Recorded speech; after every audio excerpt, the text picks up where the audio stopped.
आज के जगत को हम कहते हैं बहुत ही एडवांस्ड वर्ल्ड, और इसका कारण है विज्ञान की खोज। विज्ञान ने हमको इतना ज्ञान दिया है कि हम पूरे जीवन को सुख सुविधा से और भौतिक प्रगति से भर दिए हैं।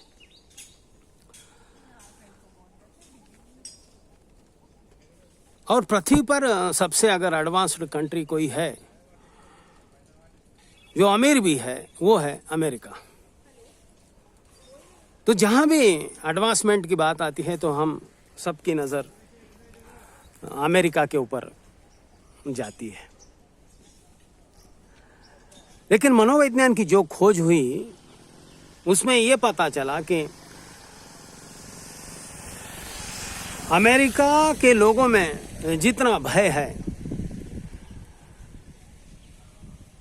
वो दुनिया में किसी और देश के लोगों में नहीं है। गरीब से लेकर अमीर तक, एम्प्लॉय से लेकर इंडस्ट्रियलिस्ट तक, भिखारी से लेकर $बिलियन तक, $ट्रिलियन तक के व्यक्ति भय से भरे हुए हैं। ये जो भौतिक जगत की हमने कल्पना की है उसकी विपरीत है। अमेरिका के लोगों को, यूरोप के लोगों को तो होना चाहिए कि वो बिल्कुल भय रहित हो, 100% सिक्योर्ड फील करें, लेकिन ऐसा नहीं है, इसके विपरीत है। इतना भय तो प्राचीन काल में भी नहीं था, इतना भय तो प्रिमिटिव सोसाइटीज में भी नहीं था। इसका मुख्य कारण है मनोविज्ञान की दृष्टिकोण से विज्ञान का विकास। विज्ञान से हमारा नॉलेज बढ़ा है। जाहिर है विज्ञान बाहर के जगत की खोज है।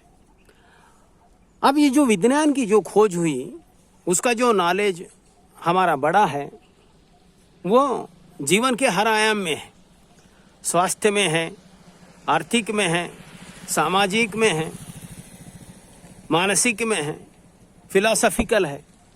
सभी जीवन के जितने भी आयाम हैं उन सब में इस वैज्ञानिक खोज का असर हुआ है।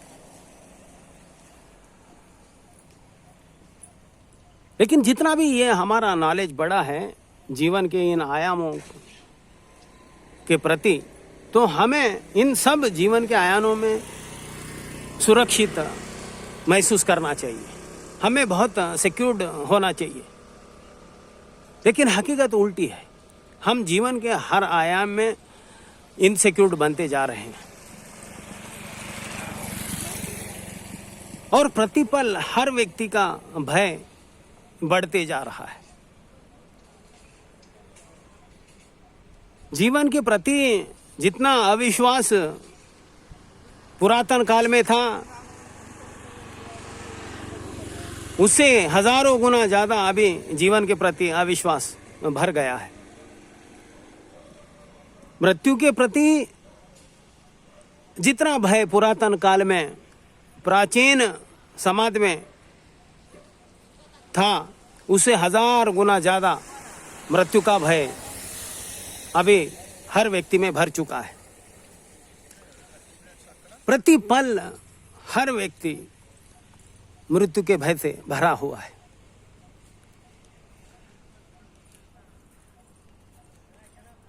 अगर मनोविज्ञान की खोज को हम देखें, मनोविज्ञान के गहराई में अगर हम उतरें और मनोविज्ञान की इस खोज को अगर हम गीता के सूत्र के द्वारा, गीता के सूत्रों के दर्पण में अगर हम देखें तो इसका मुख्य कारण है हमारा ज्ञान। वो ज्ञान जो हमें बाहर की जगत से यानी विज्ञान की जगत से मिल रहा है। जैसे कि अभी हम सोशल मीडिया है, यूट्यूब के वीडियोस है, वहाँ पर हम स्वास्थ्य के लिए स्वास्थ्य के वीडियोस देखते हैं। अब जो हृदय से जुड़े रुग्ण हैं वो देखते हैं हृदय से जुड़ी हुई वीडियोस जो हार्ट के डॉक्टर्स हैं। कोई डॉक्टर कहता है ये खाने से कोलेस्ट्रॉल बढ़ता है, कोई डॉक्टर कहता है ये खाने से कोलेस्ट्रॉल नहीं बढ़ता, कोई डॉक्टर कहता है कोलेस्ट्रॉल का खाने से कोई संबंध नहीं है, कोई डॉक्टर कहता है कोलेस्ट्रॉल जेनेटिकल है, कुछ खाओ या मत खाओ तो भी कोलेस्ट्रॉल बनता है। कोई डॉक्टर कहता है तेल दही और घी खाने से कोलेस्ट्रॉल बढ़ता है। कोई डॉक्टर कहता है अगर घी और कोलेस्ट्रॉल और तेल अगर हम नहीं खाएंगे तो फैट्स कम हो जाते हैं, और अगर फैट्स नहीं होंगे तो वज़न तो कम होता है लेकिन दूसरे प्रॉब्लम शुरू होते हैं। कोई डॉक्टर्स कहते हैं कि भारतीय शरीर में कोलेस्ट्रॉल जेनेटिकल जियोग्राफिकल रीजन की वजह से ज़्यादा ही रहते हैं, तो हम उसको यूरोप और अमेरिका के लोगों से कंपेयर नहीं करना चाहिए। अब कुछ एक्सपर्ट्स का कहना है कि अगर हमारे भीतर फैट्स कम हुए, ऑयल कम हुआ, बाकी चीज़ें कम हुई, वेट तो कम होता है लेकिन दूसरे प्रॉब्लम शुरू होते हैं विटामिन डेफिशिएंसी के। कोई डॉक्टर कहता है फ्रूट्स खाना चाहिए, कोई डॉक्टर कहता है फ्रूट्स नहीं खाना चाहिए। अब ये जो जितना भी इंफॉर्मेशन हमें मिल रहा है वो हमारे भीतर जा रहा है हमारे 5 सेंसेस के द्वारा, और ये हिस्सा बन रहा है हमारे मन का।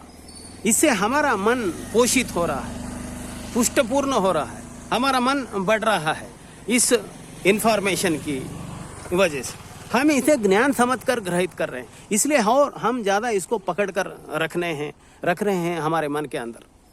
तो इसका एक स्टोर रूम हमारे भीतर तैयार हुआ है, और इसमें विपरीत इंफॉर्मेशन है, कॉन्फ्लिक्टिंग डिसोनेंस तैयार करता है ये हमारा जो इंफॉर्मेशन है। अब गीता के सूत्रों के द्वारा हम कुछ मूल तत्व जीवन के प्रति समझेंगे।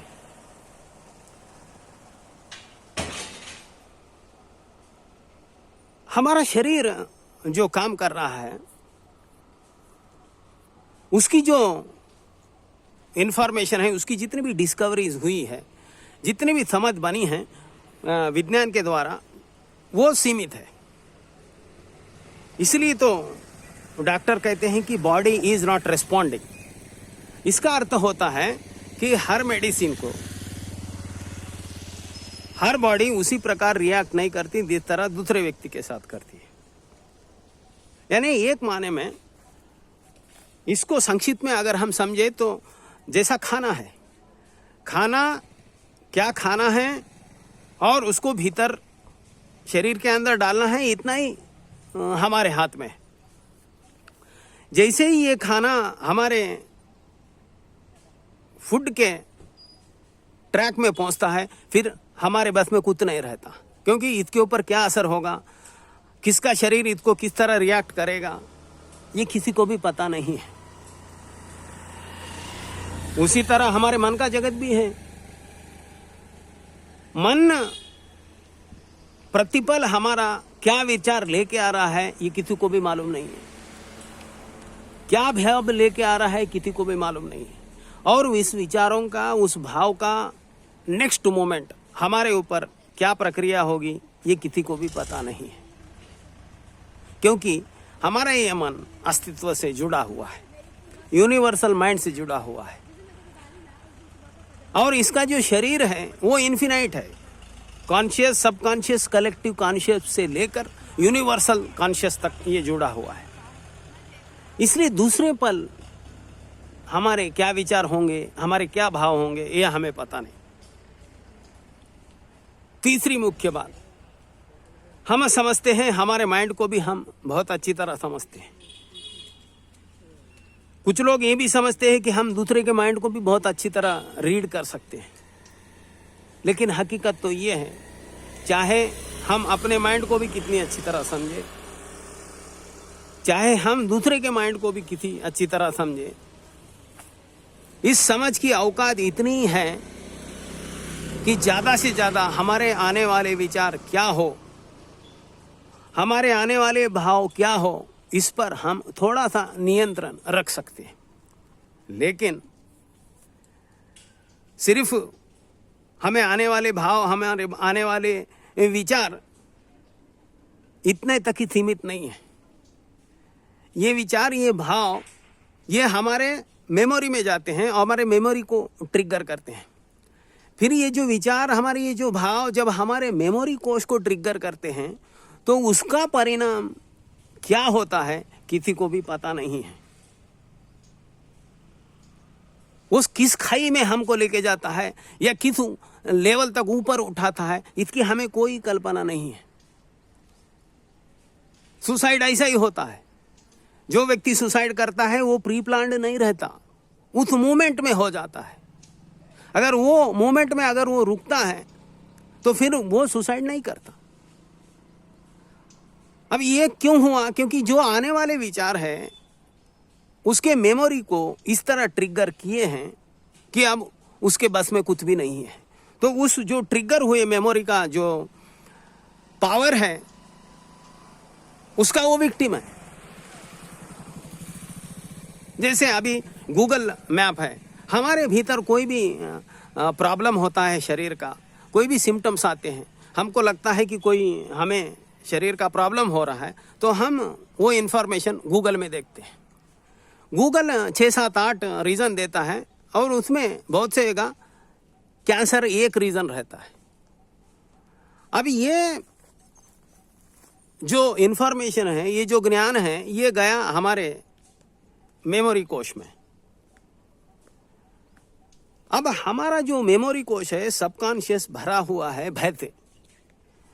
तो ये जो गूगल से इंफॉर्मेशन हमें मिला है 6-7 रीजन का, वो पास हुआ सबकॉन्शियस में। लेकिन क्योंकि सबकॉन्शियस भय से भरा हुआ है, हमारे अनंत जन्मों के मेमोरीज, हमारे अनंत जन्मों के फोबियाज इसमें जमा है, इसलिए हमारा सबकॉन्शियस ग्रैब करता है उस कैंसर के इंफॉर्मेशन को। अब उसको स्पाइरल होते रहता है वो इंफॉर्मेशन, सबकॉन्शियस से उसको ऊर्जा मिलती है उस विचार को, और ये भय का जो विचार है स्प्राउट होता है। फिर ये हमारे कॉन्शियस माइंड को डोमिनेट करना शुरू कर देता है। फिर अब हमारा जो लाइफस्टाइल है उस मूवमेंट से अब मिसरेबल हो गया। अब हमारा माइंड कहता है कि अब ये हमको कैंसर का सिम्टम आ रहा है, हमें कैंसर है, इस तरह की समझ हमारा ब्रेन हमारे में बनाना शुरू कर देता है। तो गूगल का जो इन्फॉर्मेशन है उसके देखने के पहले हम बहुत स्वस्थ थे। जैसे ही यह ज्ञान भीतर गया, ये ज्ञान हमारे लिए उल्टा हो गया, ये विष हो गया, ये ट्रिगर कर गया हमारे मेमोरी को। अब हमारा माइंड, हम कितना कोशिश करते हैं कि दूसरे रीज़न हो सकते हैं, लेकिन हमारा माइंड मानता नहीं। हमारा माइंड इम्फसाइज करता है, हमको विश्वास दिलाता है कि ये कैंसर का ही सिम्टम्स है। क्योंकि जो हम कोशिश कर रहे हैं हमारे माइंड को समझाने की, वो कॉन्शियस लेवल से कर रहे हैं, जिसका हिस्सा सिर्फ 10% का है। 90% हमारा सबकॉन्शियस माइंड है। तो वो सबकॉन्शियस माइंड हमारे उस समझ को डोमिनेट करता है और हम ये स्पाइरल करते जाते हैं कि हमें कैंसर हुआ है। इसलिए मनोविज्ञान की जो खोज हुई, तो मनोविज्ञान कहता है कि हमारी जितनी भी बीमारियां हैं उसमें से 90% या 80% मनोकल्पित है, यानी साइकोलॉजिकली डेवलप्ड है। और जैसे जैसे हम ज्ञान बढ़ाते हैं बाहर की जगत का, विज्ञान का, हम समझते हैं हम बहुत शाने हो रहे हैं, बहुत अवेयर हो रहे हैं। नहीं, हम और भयभीत हो रहे हैं। तो मनोविज्ञान कहता है जैसे जैसे हमारा और ज्ञान बढ़ता है, विज्ञान की इंफॉर्मेशन के द्वारा हमारी जो बीमारियां हैं वो 100% मनोकल्पित हो जाती है, 100% साइकोलॉजिकल हो जाती है। क्यों?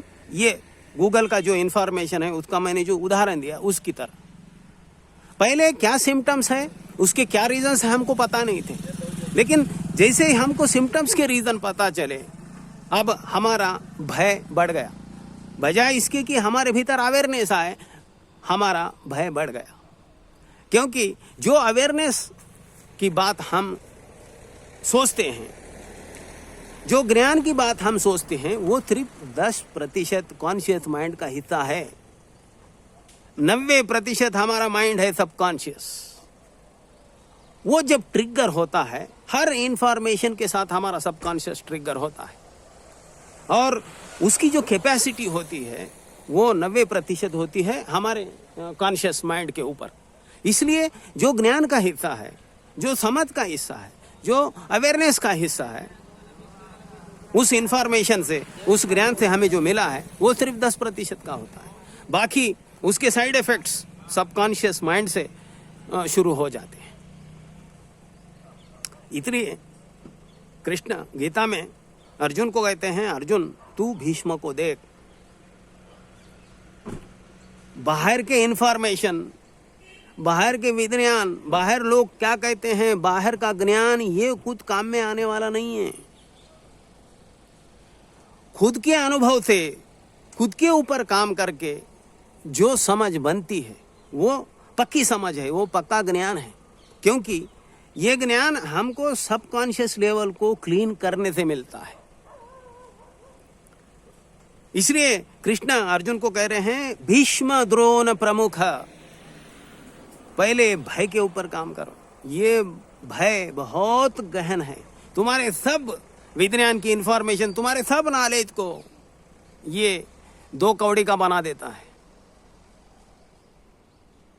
इसलिए शिव सूत्र में भी शिव कहते हैं, ज्ञानम बंधा, यानी हमारा ज्ञान ही हमारा बंधन है। शिव बात कर रहे हैं बाहर के ज्ञान की, विज्ञान के जगत की ज्ञान की।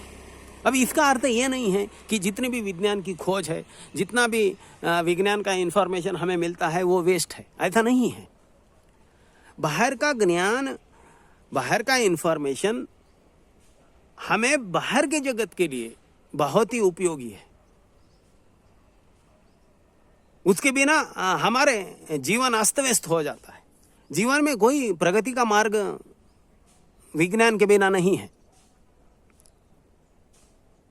लेकिन बाहर का विज्ञान, बाहर का ज्ञान तभी यूजफुल है जब हम भीतर की दुनिया, खुद के ऊपर जब हम काम करना शुरू कर देते हैं। इसलिए जितना हम बाहर का इंफॉर्मेशन ना ले, जरूरत से ज़्यादा नमक की तरह उपयोग करें तो ही ठीक है। जितना हम ज़्यादा इस इंफॉर्मेशन के पीछे भागें, उतना हम और एंजाइटी में और स्ट्रेस में और भय में गिर जाते हैं। इसलिए एक तरह से ये जो सोशल वेबसाइट का नॉलेज है, यूट्यूब का नॉलेज है, ये सब हमारे लिए फ़ायदे से ज़्यादा घातक है, ऐसा मेरी समझ है। ये बात हर व्यक्ति को खुद के ऊपर काम करते हुए सोचना चाहिए।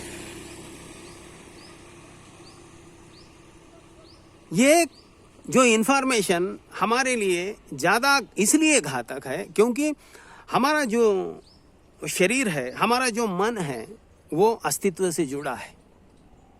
इसके प्रति हम थोड़ा बहुत जानते हैं। ये उसी तरह का है जिस तरह का ब्रह्मांड है। इसीलिए उपनिषद कहते हैं, ब्रह्मांड को आकर देखना है तो अपने भीतर देखो। पिंड और ब्रह्मांड एक ही तरह काम करते हैं। अब वैज्ञानिक कहते हैं जो ब्रह्मांड में हो रहा है प्रतिपल, टाइम और स्पेस में सब कुछ बदल रहा है। इस क्षण जो देखते हैं दूसरे क्षण वो नहीं है। अभी स्टार है, दूसरे मोमेंट में वो स्टार खत्म हो गया, फिर तीसरे मोमेंट में नया स्टार जन्म हुआ। उसी तरह हमारे विचार भी है, हमारे भाव भी है। इस तरफ भाव उठते हैं, विचार उठते हैं, वो विचार कब खत्म होते हैं हमें पता भी नहीं चलता, दूसरे भाव, दूसरे विचार आ जाते हैं। तो हमारे भीतर शरीर में और मन में क्या हो रहा है ये किसी को भी पता नहीं है। गीता कहती है ये एक रहस्य है, उसी तरह जिस तरह ब्रह्मांड का रहस्य है। इसको हम चेज नहीं कर सकते विज्ञान के द्वारा। आज हम इंफॉर्मेशन के द्वारा, विज्ञान के द्वारा जीवन को चेज कर रहे हैं, जीवन का पीछा कर रहे हैं। पीछा करने से रहस्य कभी भी ना आज तक खुला है, ना रहस्य खुलता है। नहीं खुलता है, उसका पीछा नहीं कर सकते, इसीलिए तो हम उसे रहस्य कहते हैं। कृष्ण कहते हैं साधना एक ही ऐसा मार्ग है जिसके 3 रास्ते हैं, कर्म, भक्ति और ज्ञान। एक्शन, इमोशन और थॉट्स, इन पर ध्यान करना ही एक ऐसा मार्ग है जहां हम इस रहस्य को थोड़ी बहुत जान सकते हैं, इसकी मिस्ट्री थोड़ी बहुत खुल सकती है। बाकी जितना हम बाहर के विज्ञान के पीछे दौड़ेंगे, जितना इंफॉर्मेशन के पीछे दौड़ेंगे, वो हमारे मन के स्टोर रूम में जमा हो जाएगा और उतनी ही तकलीफ हमें देता रहेगा। हमारा एंजाइटी, हमारा फियर बढ़ता ही रहेगा, बढ़ता ही रहेगा।